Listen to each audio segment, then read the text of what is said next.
Los Angeles is once again the center of a national firestorm. The city built by immigrants now faces a tense standoff. Residents versus federal agents, local leaders versus the White House. The spark? Sweeping ICE raids across LA County, targeting immigrant communities from Westlake to Paramount. In Paramount, where most residents are Hispanic, the raids sent shockwaves. Day laborers, street vendors, even permanent residents swept up in the dragnet. Fear gripped neighborhoods. Parents kept kids home, workers vanished from jobs, businesses stalled. The message from Washington: no one is safe. But in LA, where families and workplaces blur the lines between documented and undocumented, this felt like an attack on the city's very identity.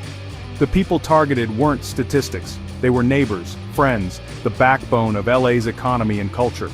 The sight of federal agents in tactical gear arresting people on their way to work was a direct challenge to LA's sanctuary status. The response: swift, passionate, and unyielding, a city ready to defend its own. The battle for Los Angeles had begun. The reaction was immediate. As news of the raid spread, Angelenos poured into the streets. At first, protests were peaceful. Families with signs, chants for justice in Spanish and English. But as night fell, the mood shifted. Crowds swelled and tactics escalated. Protesters blocked the 101 freeway, bringing LA's lifeblood to a halt, a bold act of civil disobedience. By Saturday, the city erupted. Fires burned, dumpsters blazed, and Waymo shuttles, symbols of a tech future, were torched. Protesters hurled rocks and fireworks at police.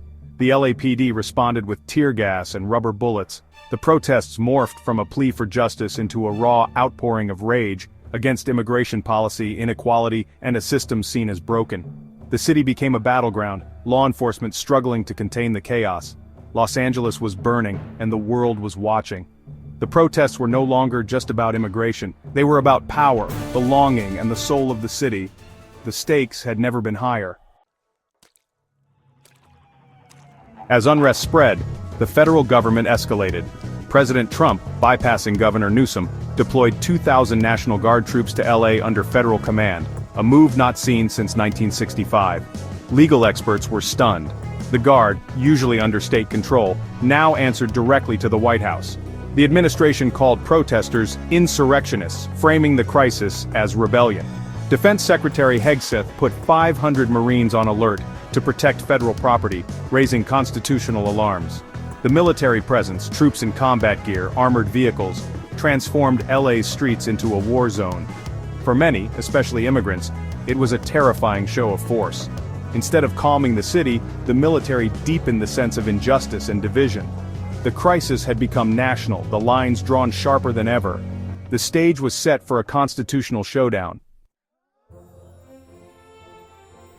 California's leaders erupted in outrage. Governor Newsom and Mayor Bass condemned the deployment as an abuse of power and a violation of state sovereignty. Newsom filed a lawsuit, arguing the president's move was unconstitutional. The White House insisted the action was necessary to restore order, blaming California's sanctuary laws for the chaos. The standoff became a proxy war state, and local leaders defending LA's diversity and autonomy, the federal government demanding obedience. The conflict exposed a deep ideological rift over immigration, states' rights, and presidential power. Los Angeles was now the epicenter of a national struggle. The people of LA were caught in the crossfire. The events in LA have pushed the nation into uncharted legal and political territory. At stake, the balance between federal power and individual rights. Newsom's lawsuit could redefine presidential authority to deploy the military at home.